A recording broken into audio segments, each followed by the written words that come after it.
इमरान खान साहब को एक मरतबा फिर ईद की नमाज नहीं पढ़ने दी गई और आसिम मुनीर साहब ने खसूसी अहकाम जारी कर रखे हैं कि जितना तंग किया जा सकता है इमरान खान साहब को तंग किया जाए ताकि वो मजबूर होकर कोई डील कर लें। यानी एक आदमी को जब आप एक लेवल से ज़्यादा तंग करते हैं, परेशान करते हैं, उसको कैद तन्हाई में रखते हैं, उसकी फैमिली को नहीं मिलवाते, उसकी आंख भी ज़ाया कर देते हैं और मल्टीपल चीज़ें आप करते चले जाते हैं, तो एक वक्त आता है आपको ऐसा लगता है कि अब ये आदमी टूट जाएगा और मेरे साथ कोई ना कोई डील कर लेगा। लेकिन अब ऐसा लगता नहीं कि इमरान खान साहब डील करेंगे। इससे पहले कि मैं एक वाकया आपको सुनाऊं, बल्कि पहले आपको वाकया सुनाता हूं। मैं ना आईएसआई की कैद में था, तो मुझे एक ऑफिसर आया और उसने मुझे पूछा कि इमरान खान कब तक टूट जाएगा। मैंने उसे कहा कि तुमने पकड़ लिया इमरान खान को, तो मैंने कुछ सवाल किए। मैंने कहा किधर आपने रखा है? तो उसने बताया जी उस वक्त ना वो अटक जेल में रखा हुआ था। जब मैं कैद में था तब इमरान खान साहब अटक जेल में थे, जहां से बाद में उनको शिफ्ट किया गया था। मैंने उसे कहा था कि तुम्हारे पास ना 2 हफ्ते 15 दिन है, इतने दिनों में इमरान खान साहब के साथ जो चीजें तुम तय करना चाहते हो तुम लोग कर लो, मामला उनके साथ जो करना चाहते हो कर लो, क्योंकि जितना लंबा तुम उसे कैद रखोगे तो वो अपनी कैद का गुलाम बन जाएगा। ये बात उसे समझ नहीं आई। बाद में उसने मेरे से जब पूछा, वापस आए ये लोग ये रिकॉर्ड कर लेते होंगे या कुछ इनका सिस्टम होगा जिसमें ये सुनते थे मुझे, तो उसने मुझे बाद में आके इन्होंने पूछा कि ये कैद का गुलाम क्या होता है, इससे आपका क्या मतलब है? मैंने कहा जी वो फिर अपने अगले दिन नहीं गिनेगा कि वो छूट कर बाहर कब जाएगा, वो अपने पिछले दिन गिनेगा कि इतने दिनों से मैं कुर्बानी दे रहा हूं और इतने अरसे से मैं इस हिरासत के अंदर हूं, तो अब मैं कंप्रोमाइज क्यों करूं? तो इमरान खान ने जितनी मार खा ली ना, जितना कुछ बर्दाश्त कर लिया, अपने कारकुन भी कत्ल करवा लिए, ये सारा कुछ होने के बाद और इन सारी चीजों के बारे में इमरान खान साहब को इल्म है, तो अब इमरान खान साहब कोई ऐसी डील नहीं करने वाले कि वो अपना जाती फायदा निकाल के बाहर आ जाएंगे। हाँ, इमरान खान थोड़ा बहुत को फेस सेविंग दे सकते हैं, इमरान खान थोड़ा बहुत रूम दे सकते हैं या मिलिट्री एस्टेब्लिशमेंट को थोड़ा बहुत रास्ता दे सकते हैं कि ठीक है यार मैं तुम्हें सियासत में से निकलने का रास्ता देता हूं तो इज्जत के साथ निकल जाओ। ये तो इमरान खान साहब कर सकते हैं, लेकिन वो ये डील नहीं कर सकते कि पाकिस्तान के जर्नैल यहाँ पे हुकूमत करते रहे और सियासतदान चुड्डू बन के बैठे रहे। ये मुझे नहीं लगता कि अब इमरान खान कर पाएगा इतनी मार खाने के बाद। यानी इंसान जो कुर्बानी देता है वो कुर्बानी उसके ऊपर एक बोझ बन जाती है कि क्योंकि मैंने ये कुर्बानी दी है लिहाजा अब मैं पीछे नहीं हट सकता। यही इमरान खान साहब के साथ होगा और इस बात की आसिम मुनीर साहब को अभी समझ नहीं आएगी, क्योंकि उन्होंने जिंदगी में कभी कभी मुश्किल वक्त देखा ही नहीं, इस तरह की कभी चीजों का सामना किया ही नहीं उन्होंने। वो तो जनाब फौज में भर्ती हुई और फौज में भर्ती होने के बाद आपको हर तरह की सहूलत होती है। वो आर्मी चीफ बन गए करते कराते, सारे उनकी खुशामद करते हैं, सारे मामला उनके कंट्रोल में। उन्हें अभी इस बात की समझ नहीं आएगी। इस बात की समझ उसी आदमी को आएगी जिसके दिमाग में इनकलाब दस्तक दे रहा होगा। नाज़रीन, इमरान खान को फिर ईद की नमाज नहीं पढ़ने दी गई। अब जो सरकार एक कैदी को 3 साल हो गए हैं, 6 ईदें हो गई, जो सरकार एक कैदी को ईद की नमाज नहीं पढ़ने दे रही, उसे एक अदालत की पेशी के ऊपर नहीं ला सकती, उसको सिक्योरिटी का बहाना बनाते हैं, कहते जी सिक्योरिटी हम नहीं दे पाते। जेल के अंदर एक कैदी को सिक्योरिटी नहीं दे पा रहे, अदालत में पेश नहीं कर पा रहे एक साबिक वजीर आजम को। तो जो सरकार इतना नहीं कर पाती वो ये कैसे दावा करती है कि वो आलमी सतह पे सिक्योरिटी के मामला देखेगी, सऊदी अरब की सिक्योरिटी करेगी, बाकी मुल्कों की सिक्योरिटी करेगी, अमरीकी मफादात का तहफ़्फ़ुज़ करेगी? कैसे वो ये कह सकती? पाकिस्तान में आग लगी हुई है, बलूचिस्तान गुज़िश्ता 3 दिन से जो रिपोर्टें आ रही है बलूचिस्तान जल रहा है, कोई पूछने वाला नहीं है। ना फील्ड मार्शल वजीर दाखिला चले गए हैं एक मुकद्दस सफर के ऊपर, अल्लाह ताला कबूल फरमाए उनकी इबादत, लेकिन कौन है जो पाकिस्तान को देखे, बलूचिस्तान को देखे? बलूचिस्तान बेयारो मददगार है, वहां का वजीर आला भी खुलकर फिर नहीं सकता, बाहर नहीं निकल सकता। कोयटा से बाहर जाए ना, कोयटा के अंदर भी नहीं घूम सकता, तमाम शराएं बंद हो जाती हैं। जिसका दिल करता है जहां पे आके नाका लगाता है और लूटना शुरू कर देता है। कितने ही लोग शहीद हो गए गुज़िश्ता 3 दिनों के अंदर, ये डाटा तो जारी भी नहीं किया जाता। एक तरफ पाकिस्तान को इस तरह जलाया जा रहा है और वो आवाजें जो पाकिस्तान को बचाने वाली आवाजें हैं, इंसानी हकूक की आवाजें हैं, जिन्हें लोग सुनते हैं, उनको दबा दिया गया। महारंग बलोच और बलूचिस्तान के बहुत सारे ऐसे लोग जिनकी मोतबर आवाज है इंसानी हकूक के हवाले से, उन्होंने क्या है? वो अपने लोगों के लिए आवाज उठा रहे थे और लोग उनकी बात मानते हैं। आज आसिम मुनीर साहब अपनी पूरी ताकत इकट्ठी करके बलूचिस्तान में अपनी सारी फौज लगाकर ऐसा जलसा नहीं कर सकते जैसा वो मारंग बलोच को छोड़े तो उसका इस्तकबाल हो जाएगा अगले 10 घंटों में। ये बात एक सच है, हकीकत है। बलूचिस्तान आसिम मुनीर साहब का नहीं है, बलूचिस्तान मारंग बलोच का है, वहां के रहने वाले बलोचों और पश्तूनों का है। अवाम उसके मालिक हैं। आसिम मुनीर साहब वहां मुलाजिम हैं और वो नौकरी करते हैं, तनख्वाह लेते हैं, और वो जो तनख्वाह लेते हैं उसमें एक बड़ा हिस्सा टैक्स का बलोच शहरी भी देते हैं। तो मारंग बलोच को बंद किया हुआ है, जो अमन के लिए आवाज है या जो आवाज है इंसानी हकूक के लिए, वो क्या कहती है? जबरी गुमशुदगियां बंद करो। उसके बाप को मार दिया और बहुत सारे लोगों को मार दिया, मसक शुदा लाशें फेंक दी जाती हैं, तो जबरी तौर पे लापता करना दुनिया के किसी कानून में जायज नहीं है, वो मना करते हैं इससे। मारंग बलोच को अंदर कर दिया, ईमान मजारी को, हादी अली चट्टा को, ये वो आवाजें हैं जो इंसानी हकूक के लिए बुलंद होती हैं, और इस वजह से ये लोग जेलों में पड़े हुए हैं आज ईद वाले दिन भी। इमरान खान साहब, यास्मीन राशिद, महमूदुर रशीद, एजाज चौधरी, उमर चीमा, बुशरा बीबी है, आलिया हमजा है, सनम जावेद है, फलक जावेद है, ये मुलाकातें भी नहीं इनकी करवा रहे। वो अतीक रियाज साहब है, वो बताते हैं ना सनम जावेद की मुलाकात करने दी गई इन्होंने, ना आलिया हमजा साहबा की मुलाकात करने दी गई, घंटों इंतजार करवाया गया, मुलाकात ही नहीं करवा रहे। शाह महमूद कुरैशी साहब भी जेल में पड़े हुए। सैकड़ों ऐसे सियासी कैदी इस वक्त जेलों में बंद हैं जिनका कोई कसूर नहीं है, सिर्फ ये है कि पाकिस्तान की मिलिट्री एस्टेब्लिशमेंट को वो पसंद नहीं है। देखिए, मैं मिलिट्री एस्टेब्लिशमेंट बार बार पता क्यों कहता हूं, जरा इसको आप समझें। हमने माजी में गलतियां की हैं, मैं खुद गलतियां करता रहा हूं और उनकी मैंने माफी भी मांगी है पूरी कौम से। अब अगर किसी का दिल करता है कि उन गलतियों पे मेरी गर्दन उतार दे तो भाई उतार दे, मैंने अपने हिस्से की बहुत मार भी खाई है। मैंने जो गलत किया मुझे उस पर शर्मिंदगी है, लेकिन मैंने उसके लिए बहुत मार खाई और रोज अपनी गलती के ऊपर अपने आप को कोसता रहा, और मैं ये कहता रहा कि ठीक है, मैंने क्योंकि गलती की है, ये मुझे और मारेंगे तो कोई बात नहीं, मारो मुझे, अब मैं सरेंडर नहीं करूंगा। तो ये मैंने वक्त गुजारा। मैं सबको एक बात समझाता हूं जो लोग बात समझते नहीं है। आप जब सियासतदानों के ऊपर ज्यादा कीचड़ उछालते हैं ना, देखिए उनकी जितनी जिम्मेदारी है उतना उन पर जरूर डालें। जब वो टाउटगिरी करें और स्टैब्लिशमेंट के जूते पॉलिश करें तो उन्हें जरूर आप मेंशन करें, उन्हें आप जरूर इस बात पे शर्मिंदगी दिलाएं। यानी सियासतदानों को सिर्फ एक बात पे शर्मिंदा करें कि जनाब आप जर्नैलों के साथ ताल्लुकात क्यों रखते हैं। सियासतदानों को सिर्फ एक बात के ऊपर उनको घटियापन का एहसास दिलाएं कि जनाब आप जूते पॉलिश क्यों करते हैं। बाकी इन बेचारों का कोई नहीं है, ये सारा किया धरा पाकिस्तान की मिलिट्री एस्टेब्लिशमेंट का है। जब हम सियासतदानों को रगड़ा लगाते हैं ना मुख्तलिफ इश्यूज के ऊपर जानबूझ के बिला वजह, तो ये जर्नैलों को क्लीन चिट मिलती है उसमें, जिन्होंने जुल्म किया होता है दरअसल। यानी जो काम किए जनरल बाजवा ने वो आप इमरान खान के खाते में, और जो उससे पहले जर्नैल ने किए वो आप नवाज शरीफ के खाते में, और जो आज हो रहे हैं आसिम मुनीर साहब कर रहे हैं या उनकी आईएसआई या उनकी एजेंसियां कर रही हैं, वो आप उठा के शहबाज शरीफ के खाते में कैसे डाल सकते हैं। अरशद शरीफ का कत्ल हुआ तो उनकी फैमिली ने किसी एक सियासतदान का नाम नहीं लिया, नामजद ही नहीं किया उनकी वालदा ने, उन्होंने सारे मिलिट्री के लोगों को नामजद किया जिन्होंने जुल्म किया था। मैं जबरी तौर पर लापता हुआ, अहमद फरहाद साहब और बहुत सारे और लोग हुए, हम में से किसी ने किसी सियासतदान के ऊपर उंगली नहीं उठाई कि इसने हमें जबरी तौर पे लापता किया। नहीं भाई, इन्होंने किया ही नहीं। सियासतदान को गाली देके उसे गंदा करके एक्चुअली मैं क्लीन चिट दे दूंगा उस जर्नैल को और उस जालिम सेक्टर कमांडर को और उसके साथियों को जिन्होंने मेरे साथ ये जुल्म किया है। लिहाजा मैं ये कहता हूं कि एक्चुअली जो लोग जालिम हैं या जो लोग ये कर रहे हैं उनकी तरफ पिन पॉइंट करना चाहिए और उन्हें यह एहसास दिलाना चाहिए कि पाकिस्तान ऐसे नहीं चलेगा। देखें ना, जो कुछ ये इमरान खान के साथ कर रहे हैं इससे सियासी इस्तेहकाम कैसे आएगा।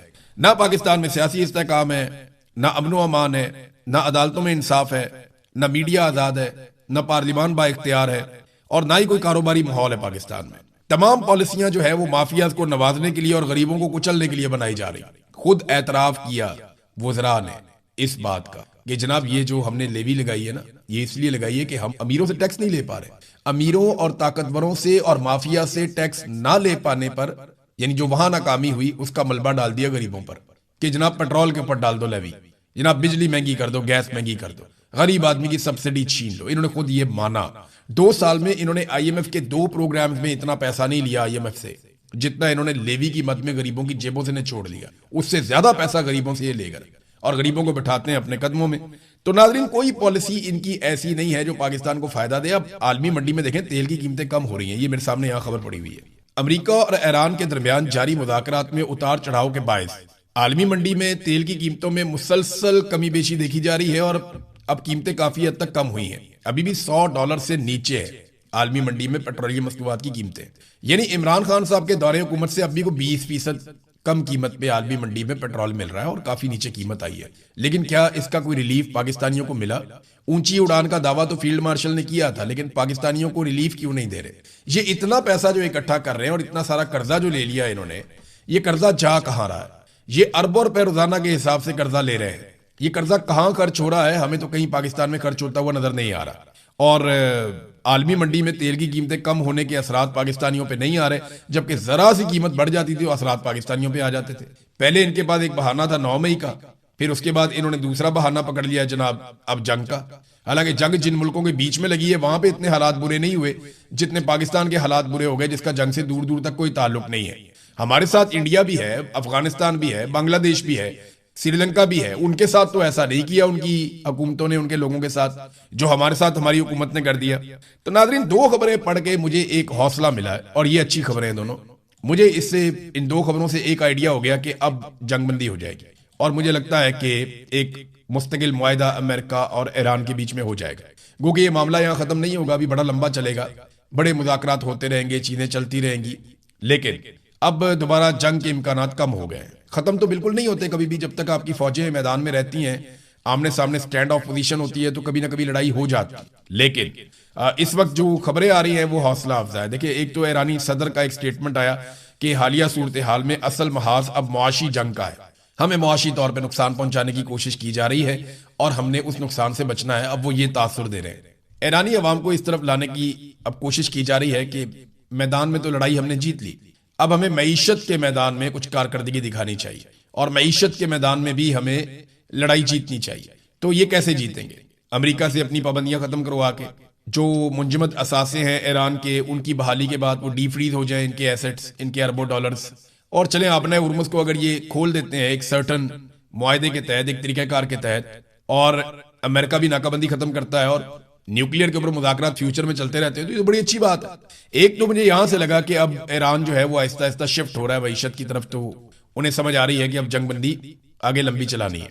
दूसरा, एक इसराइली चीफ ऑफ स्टाफ जो है, उन्होंने एक स्टेटमेंट दिया, इसराइल के आर्मी चीफ ने, और जो उनका स्टेटमेंट है ना, वो अब ये बता रहा है कि शायद अब दोबारा लड़ाई ना हो, ज्यादा इम्कान ये है। देखिए, स्टेटमेंट जो इसराइली आर्मी चीफ का है वो ये कहता है कि evil structure of Ayatollah regime has been significantly cracked, कि हमने जो आयतुल्ला खुमैनी का रजीम था उसको बहुत बुरी तरह उसमें क्रैक डाल दिए हैं और उनके हालात हमने बहुत बुरे कर दिए हैं। It's leaders are being hunted, उनके बहुत सारे लीडर जो है उनका शिकार किया गया है और बहुत सारी जो मिलिट्री कैपेबिलिटीज हैं उनको तबाह कर दिया गया है। उनका जो न्यूक्लियर प्रोग्राम है उसको कई साल पीछे धकेल दिया गया है। उनकी मईशत जो है वो कोलैप्स हो चुकी है। अब ये दावे वो क्यों कर रहा है? देखिए, ये दावे एक फौजी जर्नैल उस वक्त करता है जब उसे एक समरी पेश करनी होती है कि हम जंग जीत गए। तो अब इसराइलियों को ये चूरन मेरे ख्याल में बेचा जाएगा, क्योंकि अमेरिका ने डिसाइड कर लिया है कि मजीद लड़ाई नहीं लड़नी, ऐसा दिखाई दे रहा है। हो सकता है कि लड़ाई हो भी जाए, क्योंकि इसराइल मुकम्मल तौर पर मुतमईन नहीं है। इसराइल के अंदर बहुत सारी सख्त आवाजें हैं जो ये कह रही हैं कि हमने इस लड़ाई में कुछ भी हासिल नहीं किया, और हकीकत भी यही है। ना डोनाल्ड ट्रंप अपने अहदाफ में कामयाब हुए, ना ही इसराइल अपने अहदाफ को हासिल करने में कामयाब हुआ जो ईरान के ऊपर इन्होंने अटैक किया। लेकिन अब वो अपने लोगों को तसल्ली दे रहे हैं। ईरान ने एक जबरदस्त काम किया नादरीन, और पाकिस्तान के साथ खड़ा हुआ बड़ी ताकत से, और ये बड़ी खुशी हुई मुझे खबर पड़ने के बाद जिस तरीके से ईरान ने आवाज उठाई। अमरीकी सेनेटर हैं लिंडसे ग्राहम, उन्होंने पाकिस्तान के ऊपर बड़ी शदीद तनकीद की थी। इस पे जो ईरानी गवर्नमेंट है उन्होंने स्टेटमेंट जारी किया। इसराइली हुकूमत का तर्जुमान मुसलसल एक ऐसे सालिस को बदनाम करने की कोशिश कर रहा है जिसने खित्ते में कशीदगी कम करने के लिए अहम और काबिल कदर किरदार अदा किया है। तो ये कितनी अच्छी बात है कि ईरान खुलकर, जब अमेरिका में कोई पाकिस्तान के मुखालिफ बात करता है तो ईरान खुलकर पाकिस्तान के साथ खड़ा होता है। तो पाकिस्तान को इस बात की कदर करनी चाहिए कि ईरान ने हक अदा किया और पाकिस्तान की बात को ना सिर्फ बार बार माना, बल्कि ईरान ने अमेरिका में से कोई आवाज उठे पाकिस्तान के खिलाफ या कहीं और से, उसका जवाब भी दिया स्पेसिफिकली इस मामले पर। चीन और पाकिस्तान के बीच में नाजरीन बहुत अच्छा एक एलामिया जारी हुआ है, मैंने वो पूरा पढ़ा है और बहुत सारे पैराग्राफ हैं उसमें। तो उसमें जो दो चीजें बड़ी इंपॉर्टेंट है, एक तो इंडिया और अमेरिका को वो चीजें पसंद नहीं आएंगी। अमेरिका के हवाले से ये चीज बुरी हुई कि पाकिस्तान ने पूरी सपोर्ट की इस एलामिया में ताइवान के हवाले से चाइना की, कि ये जी चाइना का हिस्सा है, चाइना की सॉवरेनिटी है, चाइना का तमाम तर हक है, चाइना जो चाहे यहाँ पे अपना अचीव कर सकता है। तो ये पाकिस्तान की जानिब से जो इतना क्लियर स्टेटमेंट है, ये अमेरिका की पॉलिसी के खिलाफ है।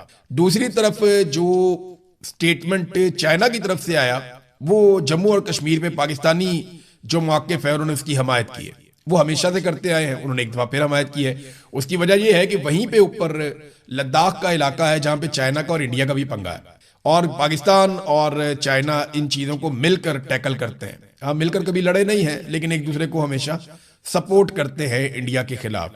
तो इंडिया बड़ा सीख पा हो गया है। अमेरिका ने अभी कोई रद्द-ए-अमल नहीं दिया। इंडियन अखबारात में, उनके मीडिया में, उनके लोग, उनके सियासतदान वो रद्द-ए-अमल दे रहे हैं चाइना पाकिस्तान मुश्तरका एलामिये पर, लेकिन अमेरिका की गवर्नमेंट खामोश है। उसकी वजह यह है कि अभी अमरीकी हुकूमत को पाकिस्तानियों से काफी काम है जो उन्होंने निकलवाने हैं। नाजरीन, फिलहाल यूरेनियम के मामले पे ईरान ने कैटेगोरिकली कह दिया है कि इस पे अभी हमारे कोई मुज़ाकरात नहीं हो रहे अमेरिका के साथ, और ये बात भी ठीक है क्योंकि अभी मुज़ाकरात आबना हुर्मत पे, नाकाबंदी के खात्मे पे और उन चीज़ों पे हो गए जो ईरान और अमेरिका के बीच में बड़े अरसे से पेंडिंग है, यानी पाबंदियों का मामला हो गया, एसेट फ्रीज करने का मामला हो गया, ये छोटी मोटी चीज़ों पे अभी ये मामला हो जाएगा। लेकिन जो न्यूक्लियर वाला मामला है ये बड़ा तवज्जो तलब और लंबा काम है, और ये फर्दर मुज़ाकरात इसके ऊपर होते चले जाएंगे। हो सकता है मुस्तकबिल में किसी आलमी इदारे पे डोनाल्ड ट्रंप डाल दे कि ये लोग पड़ गए, ये मुल्क पड़ गए, तो लिहाजा मैं इन पे एतबार कर रहा हूं, या इनका फैसला मुझे इतना पसंद नहीं है, मैं तो ताकत से करना चाह रहा था लेकिन चलो इन्होंने अब ये कर दिया है तो ये भी देख लेते हैं। इस तरह करके डोनाल्ड ट्रंप फेस सेविंग लेने की फ्यूचर में कोशिश कर सकता है, मुझे ऐसा लगता है। अब नाजरीन, आखिरी एक खबर अफसोसनाक मैं आपके सामने रखूं कि एक डाटा जारी किया है अल जजीरा इंग्लिश ने, और वो डाटा ये बता रहा है कि कितने फलस्तीनियों को कत्ल किया गया इसराइल की जानिब से हालिया जंग में, और कितने जो हैं वो जख्मी हुए। 72,803 फलस्तीनियों के नाम आ चुके हैं, बच्चों और खवातीन समेत जो शहीद हुए हैं, जबकि हजारों ऐसे लोग हैं जो अब भी मलबे के नीचे हैं, पता नहीं चलता, जब मलबा उठेगा तो लाशें मिलेंगी। 1,72,855 लोग बहुत बुरी तरह जख्मी हुए हैं इस लड़ाई के बीच में, जबकि जंगबंदी जो बोर्ड ऑफ पीस बनने के बाद से हुई, जिसका हिस्सा पाकिस्तान भी है, नेतन्याहू भी है, उसमें लगभग 3650 से जायद फलस्तीनियों को अब तक निशाना बनाया गया। 10 अक्टूबर को जंगबंदी हुई थी, तब से अब तक 3650 से जायद फलस्तीनियों को निशाना बनाया गया, जिनमें से 906 खवातीन और बच्चों समेत शहीद हो गए। तो गजा में खून बह रहा है। अभी कल लबनान के अंदर दोबारा 31 लोगों को शहीद किया गया है, और आज भी बमबारी हो रही। सारे उनकी खुशामद करते हैं, सारे मामला उनके कंट्रोल में, उन्हें अभी इस बात की समझ नहीं आएगी। इस बात की समझ उसी आदमी को आएगी जिसके दिमाग में इनकलाब दस्तक दे रहा होगा। नाजरीन, इमरान खान को फिर ईद की नमाज नहीं पढ़ने दी गई। अब जो सरकार एक कैदी को 3 साल हो गए हैं, 6 ईदें हो गई, जो सरकार एक कैदी को ईद की नमाज नहीं पढ़ने दे रही, उसे एक अदालत की पेशी के ऊपर नहीं ला सकती, उसको सिक्योरिटी का बहाना बनाते हैं, कहते हैं सिक्योरिटी हम नहीं दे पाते। जेल के अंदर एक कैदी को सिक्योरिटी नहीं दे पा रहे, अदालत में पेश नहीं कर पा रहे एक साबिक वजीर आजम को। तो जो सरकार इतना नहीं कर पाती, वो ये कैसे दावा करती है कि वो आलमी सतह पे सिक्योरिटी के मामला देखेगी, सऊदी अरब की सिक्योरिटी करेगी, बाकी मुल्कों की सिक्योरिटी करेगी, अमरीकी मफादात का तहफ़्फ़ुज़ करेगी? कैसे वो ये कह सकती? पाकिस्तान में आग लगी हुई है, बलूचिस्तान गुज़िश्ता 3 दिन से जो रिपोर्टें आ रही है, बलूचिस्तान जल रहा है, कोई पूछने वाला नहीं है। ना फील्ड मार्शल वजीर दाखिला चले गए हैं एक मुकद्दस सफर के ऊपर, अल्लाह ताला कबूल फरमाए उनकी इबादत, लेकिन कौन है जो पाकिस्तान को देखे, बलूचिस्तान को देखे? बलूचिस्तान बेयारो मददगार है, वहां का वजीर आला भी खुलकर फिर नहीं सकता, बाहर नहीं निकल सकता, कोयटा से बाहर जाए ना, कोयटा के अंदर भी नहीं घूम सकता, तमाम शराएं बंद हो जाती हैं, जिसका दिल करता है जहां पे आके नाका लगाता है और लूटना शुरू कर देता है। कितने ही लोग शहीद हो गए गुज़िश्ता 3 दिनों के अंदर, ये डाटा तो जारी भी नहीं किया जाता। एक तरफ पाकिस्तान को इस तरह जलाया जा रहा है, और वो आवाजें जो पाकिस्तान को बचाने वाली आवाजें हैं, इंसानी हुकूक की आवाजें हैं, जिन्हें लोग सुनते हैं, उनको दबा दिया गया। महारंग बलोच और बलूचिस्तान के बहुत सारे ऐसे लोग जिनकी मोतबर आवाज है इंसानी हकूक के हवाले से, उन्होंने क्या है? वो अपने लोगों के लिए आवाज उठा रहे थे और लोग उनकी बात मानते हैं। आज आसिम मुनीर साहब अपनी पूरी ताकत इकट्ठी करके बलूचिस्तान में अपनी सारी फौज लगाकर ऐसा जलसा नहीं कर सकते जैसा वो मारंग बलोच को छोड़े तो उसका इस्तकबाल हो जाएगा अगले 10 घंटों में। ये बात एक सच है, हकीकत है। बलूचिस्तान आसिम मुनीर साहब का नहीं है, बलूचिस्तान मारंग बलोच का है, वहां के रहने वाले बलोचों और पश्तूनों का है। अवाम उसके मालिक हैं। आसिम मुनीर साहब वहां मुलाजिम हैं और वो नौकरी करते हैं, तनख्वाह लेते हैं, और वो जो तनख्वाह लेते हैं उसमें एक बड़ा हिस्सा टैक्स का बलोच शहरी भी देते हैं। तो मारंग बलोच को बंद किया हुआ है, जो अमन के लिए आवाज है या जो आवाज है इंसानी हकूक के लिए। वो क्या कहती है? जबरी गुमशुदगियां बंद करो। उसके बाप को मार दिया और बहुत सारे लोगों को मार दिया, मसक शुदा लाशें फेंक दी जाती हैं। तो जबरी तौर पे लापता करना दुनिया के किसी कानून में जायज नहीं है, वो मना करते हैं इससे। मारंग बलोच को अंदर कर दिया, ईमान मजारी को, हादी अली चट्टा को। ये वो आवाजें हैं जो इंसानी हकूक के लिए बुलंद होती हैं, और इस वजह से ये लोग जेलों में पड़े हुए हैं आज ईद वाले दिन भी। इमरान खान साहब, यास्मीन राशिद, महमूदुर रशीद, एजाज चौधरी, उमर चीमा, बुशरा बीबी है, आलिया हमजा है, सरम जावेद है, फलक जावेद है, ये मुलाकातें भी नहीं इनकी करवा रहे। वो अतीक रियाज साहब है, वो बताते हैं ना सरम जावेद की मुलाकात करने दी गई इन्होंने, ना आलिया हमजा साहबा की मुलाकात करने दी गई। घंटों इंतजार करवाया गया, मुलाकात ही नहीं करवा रहे। शाह महमूद कुरैशी साहब भी जेल में पड़े हुए। सैकड़ों ऐसे सियासी कैदी इस वक्त जेलों में बंद हैं जिनका कोई कसूर नहीं है, सिर्फ ये है कि पाकिस्तान की मिलिट्री एस्टेब्लिशमेंट को वो पसंद नहीं है। देखिए, मैं मिलिट्री एस्टेब्लिशमेंट बार बार पता क्यों कहता हूं, जरा इसको आप समझें। हमने माजी में गलतियां की हैं, मैं खुद गलतियां करता रहा हूं और उनकी मैंने माफी भी मांगी है पूरी कौम से।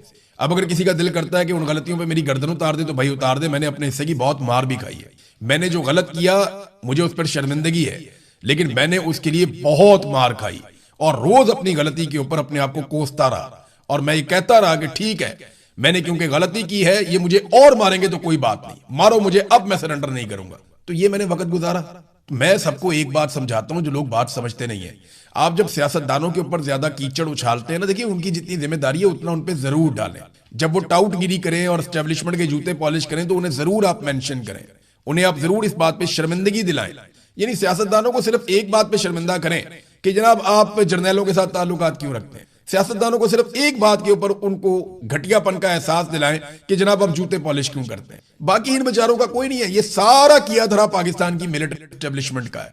जब हम सियासतदानों को रगड़ा लगाते हैं ना मुख्तलिफ इश्यूज के ऊपर जानबूझ के बिला वजह, तो ये जर्नैलों को क्लीन चिट मिलती है उसमें, जिन्होंने जुल्म किया होता है दरअसल।